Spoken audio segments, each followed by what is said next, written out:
Oh, hello, it's me, and I haven't seen you in a long, long time. It's Kenny Polcari, your host of the party, and today is October 6th, 2022. And what is it that we see today? Well, we saw the markets take a little bit of a breather yesterday, right? Traders and algos taking profits, and we saw stocks just back off a bit.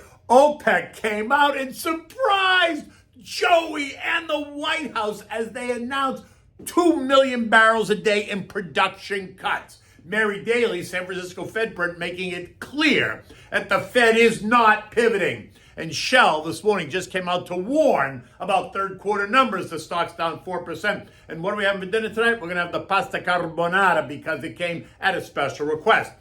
So yesterday, stocks took a breather after 2 torrid days of gains. Traders and algos taking profits, trying to create some alpha to help buffer the beating that they are taking. Mortgage apps down 14% week over week. No surprise there. S&P Services PMI came in at 49.3, while ISM came in at 56.7, reflecting the continued confusion over what's happening in the economy. One data point suggesting contraction, the other one suggesting expansion.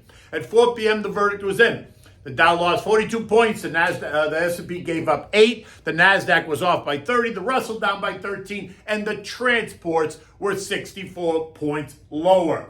Earlier in the day, we also found out what the Saudis and OPEC have decided to do to prop up the price of oil. While the expectation was for them to cut production by 1 million barrels per day, they surprised the markets and the White House, and they cut it by 2 million barrels per day. And that sent the oil markets higher, and it sent Joey into a rage, left him wondering why the now infamous fist bump with the Saudis wasn't helping the conversation. And the news caused Press Secretary Karine Jean-Pierre to have a stroke because she and they were not ready for that decision, and so they weren't ready with an appropriate response. And then Bernie Sanders, right, you remember him, had this to say: we must end OPEC's illegal price-fixing cartel, eliminate military assistance to Saudi Arabia, and move aggressively to renewable energy. Yeah, well, how's that going to work, right? And it's illegal? Illegal by whose definition? They're a producer, right? They've been around for years and years. They're in the driver's seat now that we gave it up, right? We left ourselves dependent upon them. Much like Angie Merkel left Germany and Europe dependent upon Russia. How'd that work out? Eliminate military assistance to the Saudis, and then what? Watch the Middle East implode on top of themselves as they threaten world peace with nuclear weapons? Not so fast.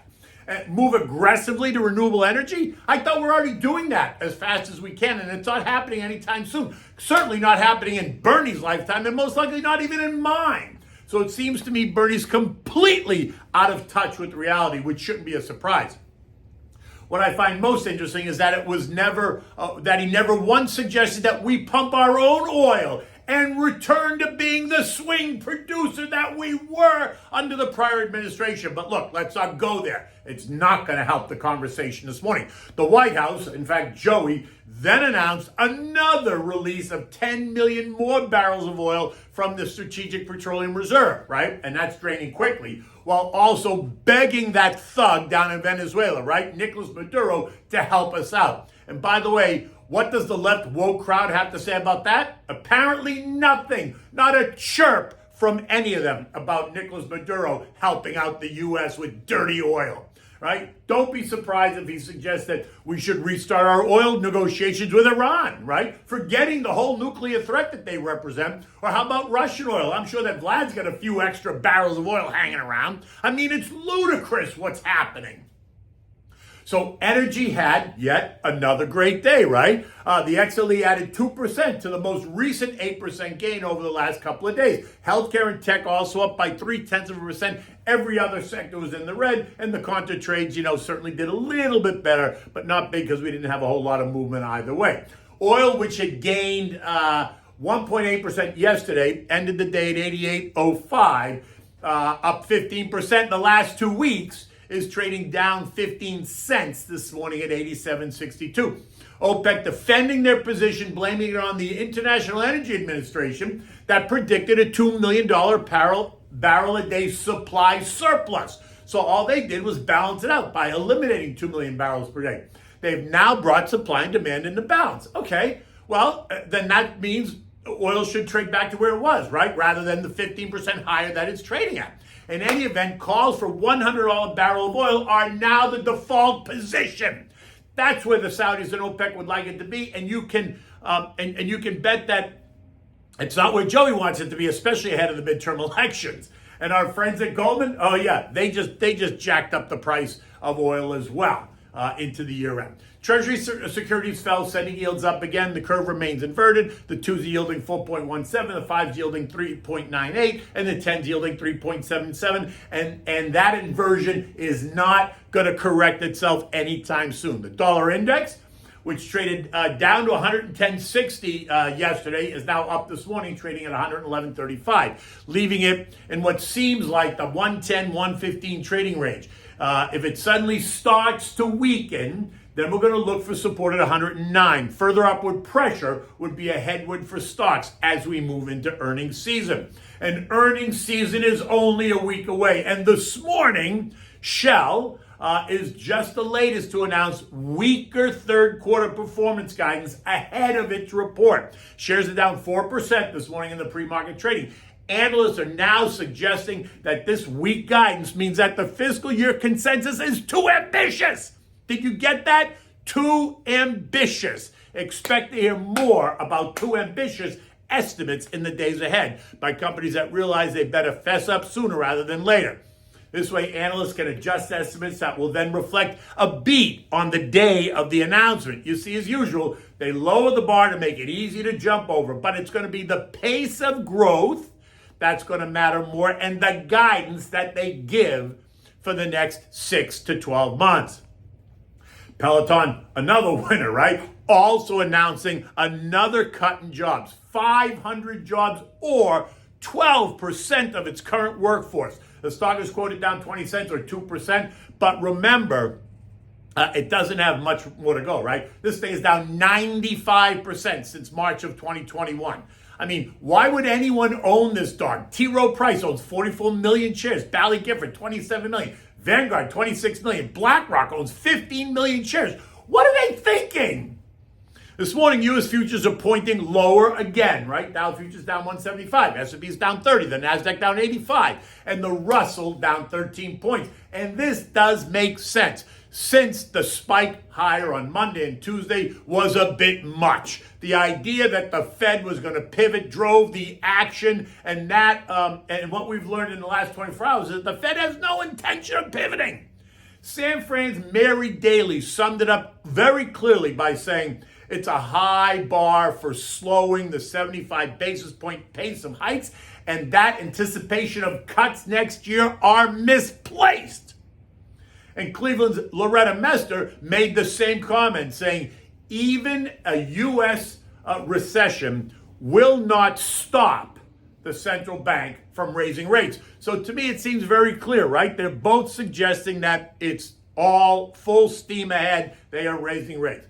It seems pretty clear to me, but my good friend Ron Insana challenged me by saying they can say all they want, but when push comes to shove, they're going to be forced to change course.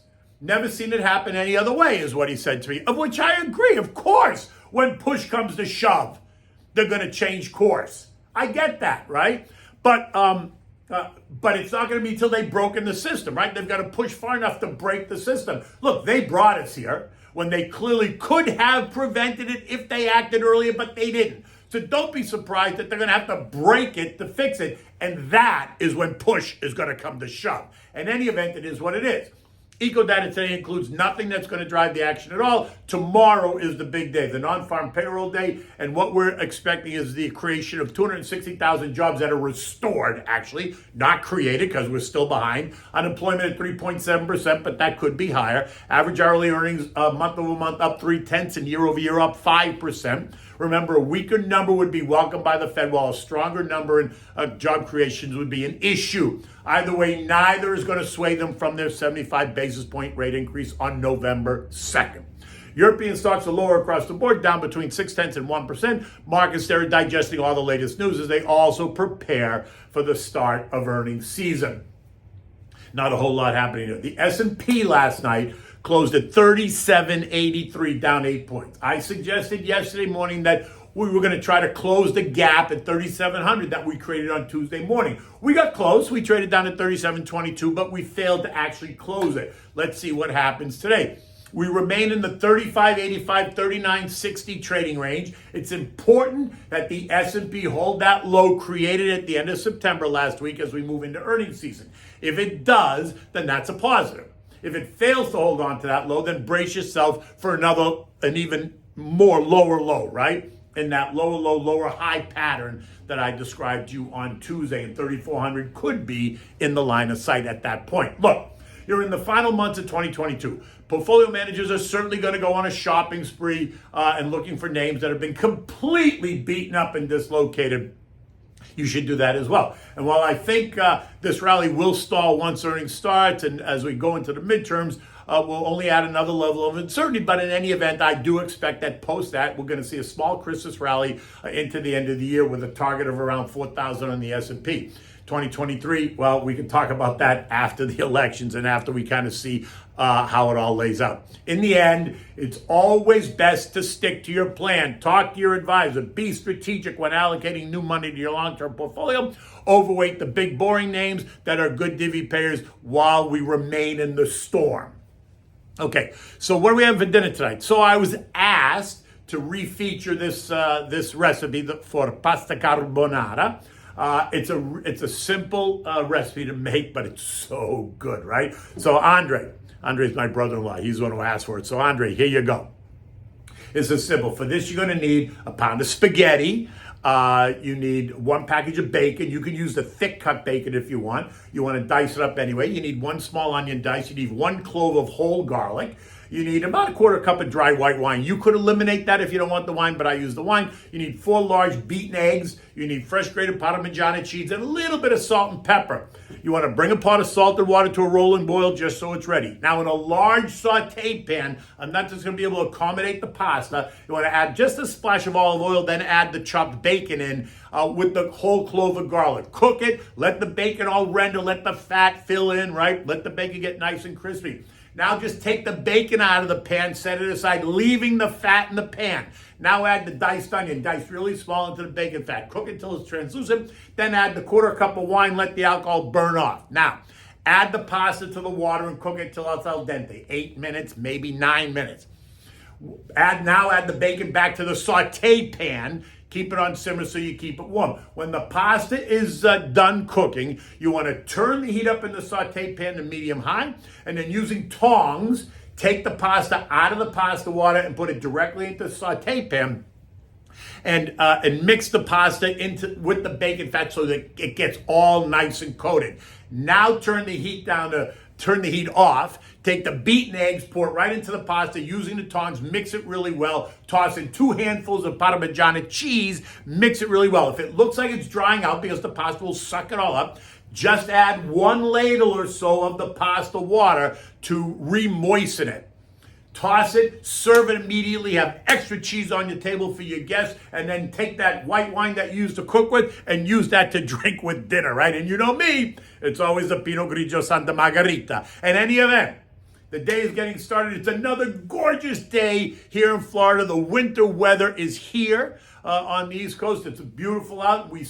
Our thoughts and prayers are with everybody in Florida on the West Coast that's struggling after Hurricane Ian. In any event, until tomorrow, take good care.